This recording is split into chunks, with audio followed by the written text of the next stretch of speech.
ফজরের পরে যে 10 বার সূরা ইখলাস পড়বে, 10 বার, 10 বার যে ইখলাস পড়বে ফজরের পরে, এক রিওয়ায়াত আছে 10 বার, এক রিওয়ায়াত আছে 11 বার, 10 বারই মশহুর।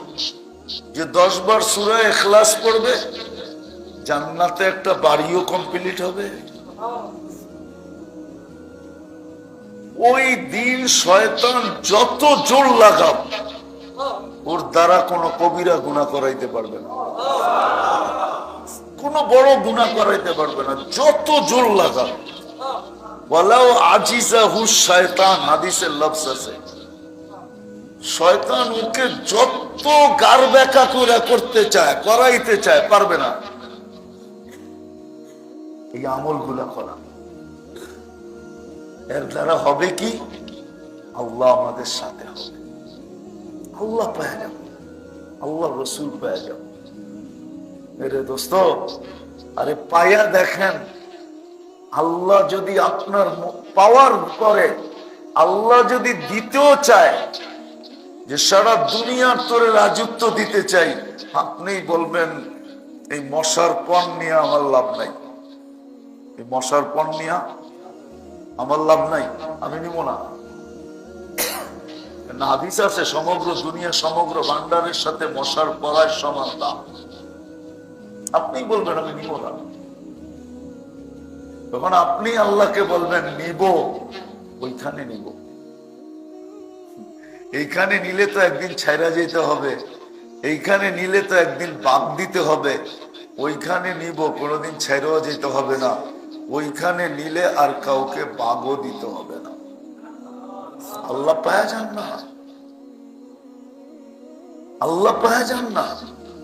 তারপরে দেখেন, আজকে হয়তো মনে মনে ভাববেন যে আল্লাহ পায়া লই সারাটা ঢাকা শহরের মালিক আমি হয়ে যাব, তখন আল্লাহ মালিক বানাইতে চাইবো, আপনি বলবেন এই মশার পণ নিয়ে আমার কোনো লাভ নাই, আমি ওইটা নেব।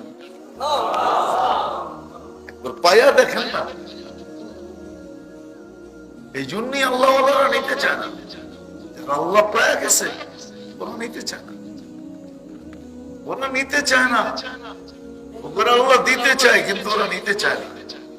এই জন্য আসেন, আল্লাহকে পাওয়ার দিলের ভিতরে সব ডেলি পাওয়ার জন্য 2-20 বার গাইতে থাকি কি সব আল্লাহর কাছে, আল্লাহ পাওয়া চাইতে থাকি সব নামাজের পরে। আর উত্তম হয় ডেলি 2 রাকাত নামাজ পড়লে আল্লাহ রাসূল পাওয়ার। আর এই আমলগুলা করতে থাকা, যেগুলা করার দ্বারা সহজ সহজ করার দ্বারা কন্টিনিউ করতে থাকেন, ইনশাআল্লাহ আল্লাহ পাওয়া যাবেন। একদিন আপনার ভিতরেই বলবে যে আমি আল্লাহ পাওয়া গেছি। তখন দেখা যাবে আপনি ডাইল খাইয়া যে মজা পান, একজনের চাইনিজ খাইয়াও মজা পায় না, আপনি মজা পাবেন, তখন মজা লাগবে, মজা। এই জন্য এই আমলগুলো করতে থাকি, ডেলি কমসে কম 200 বার দুরূদ শরীফ, সুবহানাল্লাহ, আলহামদুলিল্লাহ, ওয়া লা ইলাহা ইল্লাল্লাহ, আল্লাহু আকবার। সকাল বিকাল 100-200 বার ইস্তিগফার করতে থাকি। কোরআন যারা পড়তে না জানি, কোরআন খতমের সওয়াব পাওয়ার আশায় সকাল বিকাল 3 বার সূরা ইখলাস পড়তে থাকি। ফজরের পরে 10 বার সূরা ইখলাস পড়তে থাকি। সূরা ইখলাসের ফজিলত তো হলো যখনই হাতের করে গয়না 10 বার পড়বে তো জান্নাতে একটা বাড়ি কমপ্লিট হবে। ইচ্ছা করলে আপনি এরকম নিয়ত কইরা 100 বার পড়লেন তো 10টা বাড়ি হইল, 10 কত? 100 না? হ্যাঁ, 200 বার পড়লেন কয়টা বাড়ি হইল? 300 বার পড়লেন কয়টা বাড়ি? 30 বার, 30টা বাড়ি। প্রত্যেক 10-এ 1 বাড়ি, প্রত্যেক 10-এ একটা করে কি? একটা করে বাড়ি। পড়তে পড়তে দেখা যাবে একটা বাড়ি, একটা সোসাইটি হয়ে যাবে, পুরো সোসাইটির মালিক আপনি। সাইনবোর্ড আল্লাহ লাগায় দিব, ইখলাস সোসাইটি। কি সোসাইটি? সূরা ইখলাস পড়া পাইছেন না? তো ইখলাস সোসাইটি নাম হয়ে যাব। কি সোসাইটি? পুরা সোসাইটি আপনার, পুরা সোসাইটি কার? আল্লাহ বানায় দিবে বাড়ি। দুনিয়ার বাড়ির মতো এরকম ছোট বাড়ি না, প্রত্যেকটা ডিজাইন আবার একরকম হবে না, প্রত্যেকটা ডিজাইন ভিন্ন ভিন্ন ভিন্ন ভিন্ন ভিন্ন ভিন্ন। করবো তো ইনশাআল্লাহ, মনে থাকবে? কয়টা কথা? ডেলি আল্লাহ আল্লাহ রসুলকে পাওয়ার জন্য সারা দিনে দিলের ভিতরে গাইতে থাকা, প্রত্যেক নামাজের পরে চাইতে থাকা, আল্লাহ আমি আপনাকে আপনার বন্ধুকে পাইতে চাই। 2 রাকাত সালাতুল হাজত এই নিয়তে পড়া, আর ওই আমলগুলা টুটা ফাটা করা যেগুলা করলে আল্লাহ আল্লাহ রসুল পাওয়া যায়।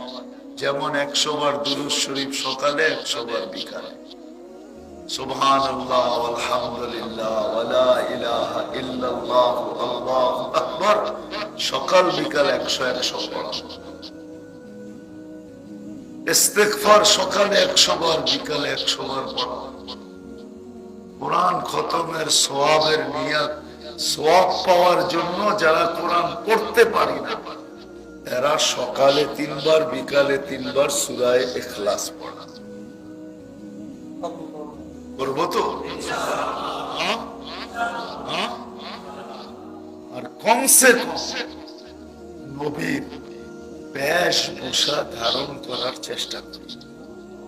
নবীজির কি বেশভূষা বোঝেন? বেশভূষা আমাদের দেশের মানুষ আছি, আমাদের দেশের মানুষগুলো আছি, কিন্তু আমি দুনিয়া ঘুরে বলতেছি, আপনি যান অনেক দেশ, আপনাকে আমি নিয়ে যাব, ওদের নামাজের পোশাক সব সময় লগে থাকে। কি অফিসে গেলেও নামাজের পোশাক লগে আছে, পুরুষের মহিলা। ইন্দোনেশিয়া যান, মালয়েশিয়া যান, থাইল্যান্ড যান, সিঙ্গাপুর যান, ফিলিপাইন যান, আফ্রিকায় যান, নামাজের পোশাক ওদের লগে থাকে। ওগো কর্ম পোশাক ভিন্ন, নামাজ পোশাক ভিন্ন। নামাজের ওই পোশাক যেই পোশাক আল্লাহ রসুল করতেন। মালয়েশিয়া চলেন আমার সাথে, আমি দাঁড় করে আপনাকে দেখায় দিব ভ্যানিটি ব্যাগ খুলা, যে ভ্যানিটি ব্যাগের ভিতরে নামাজের পোশাকটা রাখা আছে।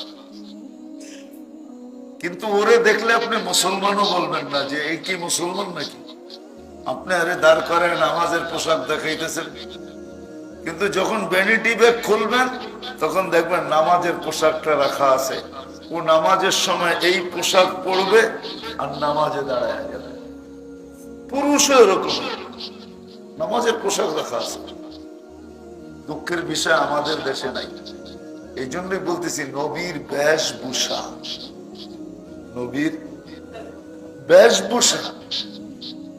আফসোস আমাদের দেশে যদি এরকম হইতো যে নামাজের সময় নবীর বেশভূষায় দাঁড়াইছে, তাহলে এতটুক তো আল্লাহকে বলা যেত, আল্লাহ কর্ম সময় করতে পারি নাই, কিন্তু নামাজের সময় তো আপনার বন্ধুর বেশভূষায় দাঁড়াইছিলাম, কবুল করবেন না তো করবেন না কেন? এটা যদি হইতো, আমাদের দেশে চল নাই। আফ্রিকায় দেখবেন সবার কাছে আছে একটা, অধিকাংশ মানুষের কাছে 80% মানুষের কাছে আছে একটা আলখাল্লা লগে আছে। নামাজে আসছে দেখবেন ওটা বাইর করছে, গেঞ্জি প্যান্টের উপর দিয়ে ওইটা যখন পড়ছে তো বুঝার কোনো রাস্তাই নেই যে ওর ভিতরে গেঞ্জি প্যান্ট আছে। বুঝা যেতেছে হুজুর খারায় গেছে, নামাজ পড়ছে শেষ, ওটা খুলছে বাজ করে আবার ব্যাগের ভিতরে ঢুকায় দিছে, এখন গেঞ্জি আর প্যান্ট। নিষেধ করতেছি না, কমসে কম নামাজের সময় হলো নবীর বেশ পোশাক ব্যবহার করতে চেষ্টা করি, করবো ইনশাআল্লাহ। আল্লাহ আমাদেরকে আমল করার তৌফিক দান।